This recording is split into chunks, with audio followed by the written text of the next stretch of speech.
I'm gonna say I appreciate you saying that. I really do appreciate that. And what drives me as a coach is the players.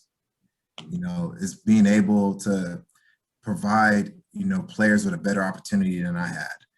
I didn't play or coach at any time, big time college. And to provide opportunities like coaching college football, provide opportunities for guys to get scholarships and, to be able to put them in positions where they could, change their future and being able to have options too. Because now when as a recruiter, you want the kid to go to your school, but you want what's best for them. So, still to this day, there's kids that didn't play for the university that I was at, and I still have relationships with them because I wanted what was best for them. For us, without players, there's no coaches. So, I've always been the type of person, I always try to help people and with nothing in return. Just so happened, football is that platform. For me, coaching football is not a job. Whether, if I work crazy hours during the season, I still, when I wake up and I put my 2 feet on the ground, now I got to get my 2 feet to the ground out the bed. But once I get my 2 feet on the ground, I'm rolling, and it's not a job for me. And to see guys get better on and off the field and see how they develop in life is priceless opportunity. It's a priceless feeling. Now, there was a quote that I saw when I interned for the Bears. I want to say it's my second internship. It was 2014 in the weight room. And it said this: what you keep to yourself dies with you, but what you give to others live on forever. And that's what it's about. Like, we're in the information gathering business. We're trying to, advance our careers, but along the way, we got to help other people and give them the knowledge that you wish you would have had at that age as an individual. So, being able to, like when I did those internships for the Bears, it was awesome because guys like Coach Giles and Coach Coker, I'm teaching them NFL techniques. That's why I did the internship. It wasn't to get an NFL job. I was trying to learn as much as I can to make South Dakota better, make the players better, because it's all about the players. The plays are irrelevant. All right, it's all about the players. If you can get the players to play at a high level, play with great effort, great attitude, great technique, all right, the scheme doesn't even matter. So it's all about taking care of individuals, and that's why I coach the game. And to his point, he's done a great job.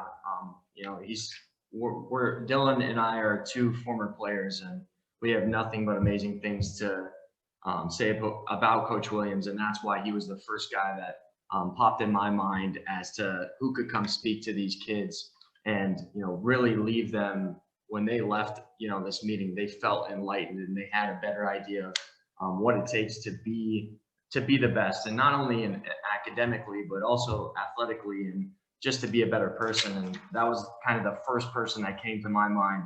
That's why I reached out to you, Coach. So again, we appreciate you being here. The third question I had for you, coaching at the highest level and, previously coaching in college and playing college football, is there, a determining factor in an athlete that you look for? Is there certain traits you look for as a player, as a coach into a player? What I look for, one of the top things I look for is, their attitude, how their mindset. Like, we talk about attitudes, like, are they a positive person? Are they uplifting? Are they a negative person? Are they a lazy person? Because if you're a lazy player off the field, on the field, there's a strong correlation that you're a lazy player off the field. Yeah. There's no alter egos when it comes to that. But I look for effort. That's the number one thing I look for, effort and want to, because I'm a firm believer, everybody knows who Odell Beckham is, right? Everybody knows Odell Beckham from the one-hand catch that he made versus the Cowboys. So how does he make that play? He made it from effort. And I know, Giles, you've heard me say this, and Coker, you heard me say this in a special teams meeting when we were at South Dakota. And I believe in this. Great plays are made from great effort. And it's about competition. We compete. You compete to win. You don't compete to just go out there and just do it. Like, that's why, like, for example, is this Zane on here? Zane, if you're out there playing ball, all right, and you're going against somebody, whether it's one-on-ones, whether you're doing a team rep, whatever, your whole objective is to win that rep, all right? You're not going to win that rep, and then the guy across you is going to win that rep. Ain't no ties. It's a winner and a loser.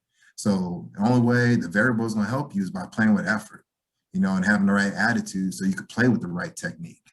You could everybody wants to play the game and wants to do it the right way and wants to play with good technique, but who's going to consistently play with great effort? All right. That's what separates you from a lot of other people.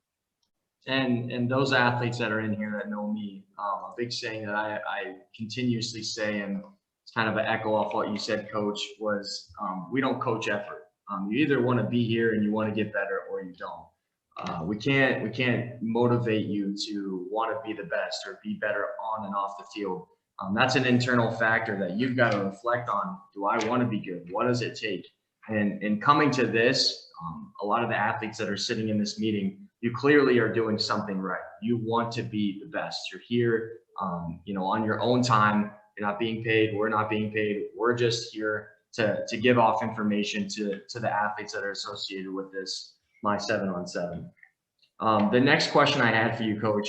I know a lot of kids think they're coachable. Okay, they think they're coachable, but what exactly does that look like? Does that look like just yes, sir, no, sir, or is it more than that? I think it's more than that. It's the willingness to grow as an individual. That's being coachable. The three worst words that you could say is "I got it."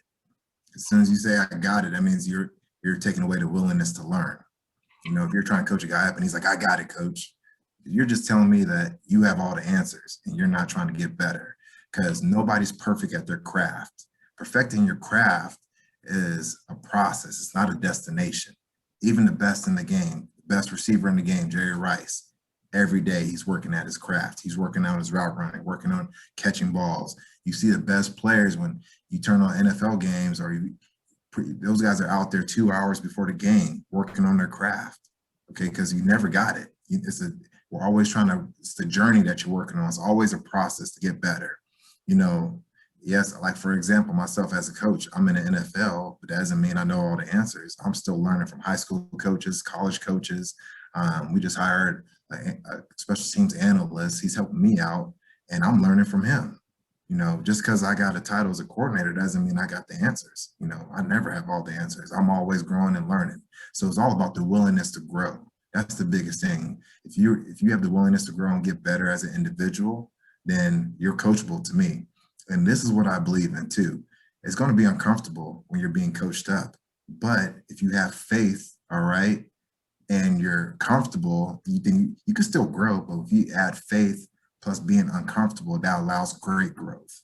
And that's where you see those guys make those jumps from year 1 to year 2, freshman year to sophomore year to junior year, because they're giving themselves the willingness to grow and listen to other people, help them get better. And that's our job as a coach. We got to put ourselves out there like, hey, I want to help you grow and get better as an individual. I'm not doing this for me. I'm doing this for you. I want you to be successful. The biggest advice I would have, the number one thing is make sure that you're doing the right things off the field. Because if you're not doing the right things off the field, it doesn't matter what you do on the field.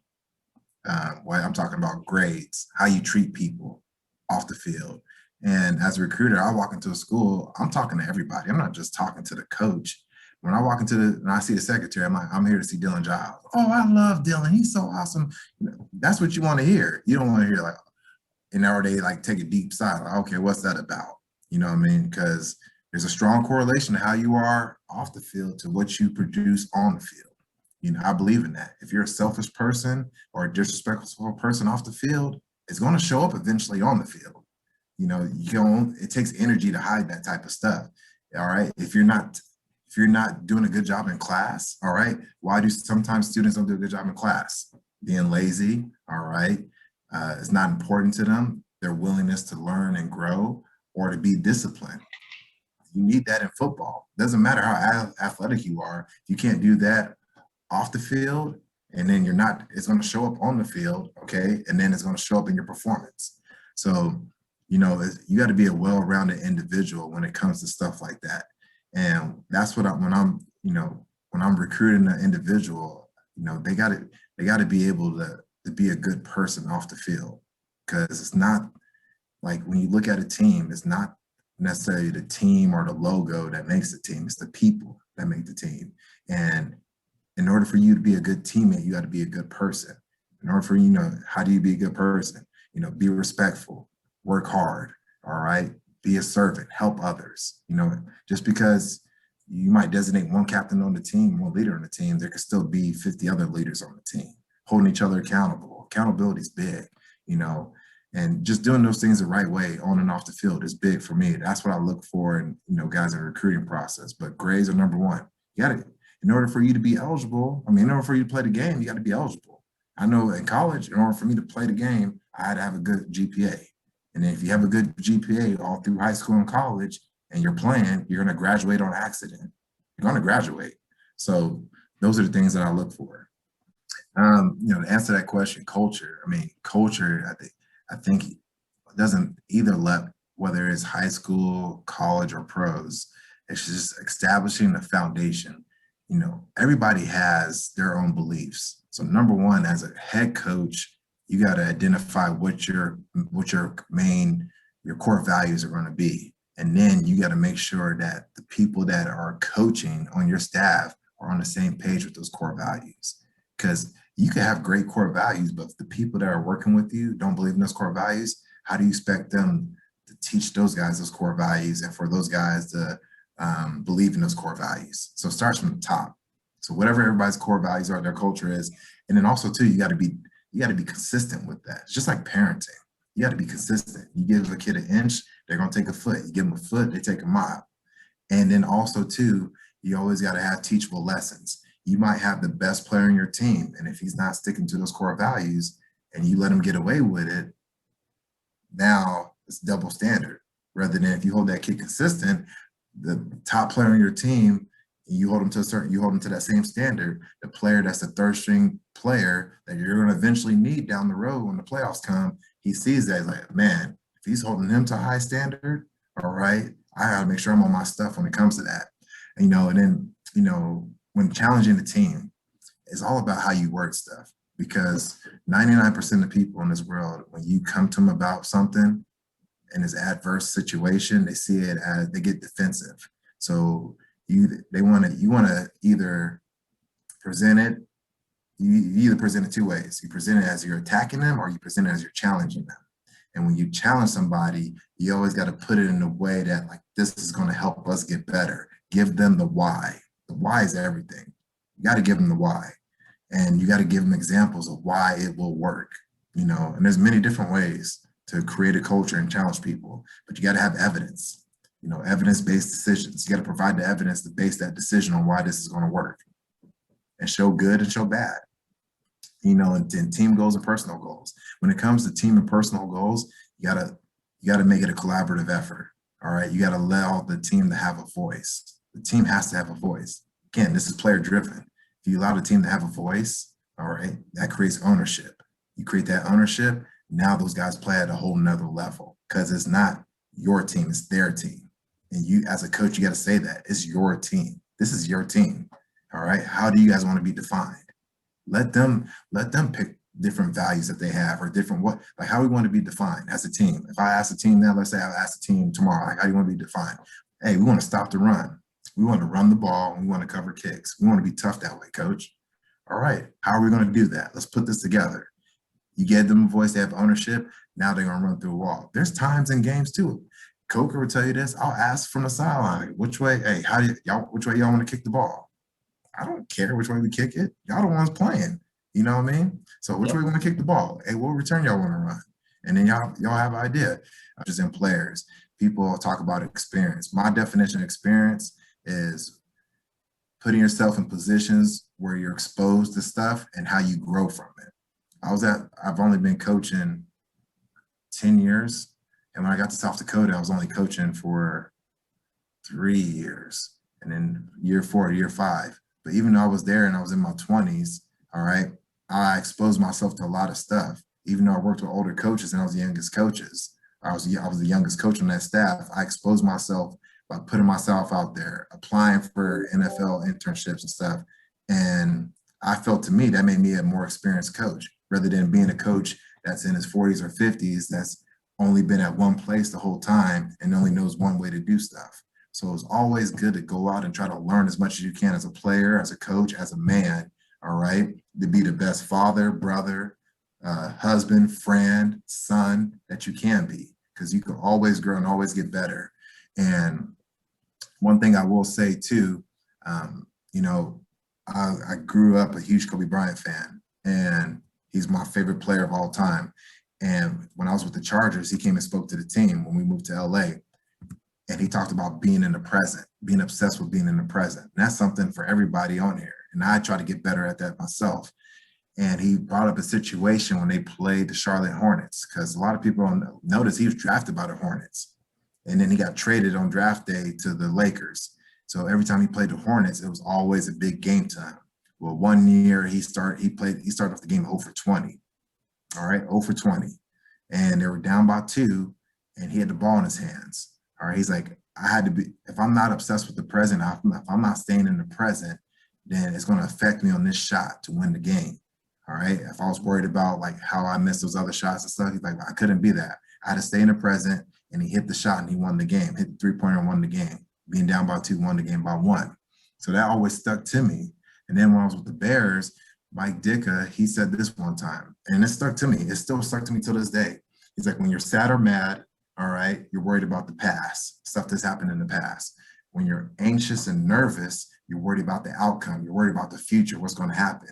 But when you're at your best, all right, that's when you're in the present. And that's why the present is called a gift.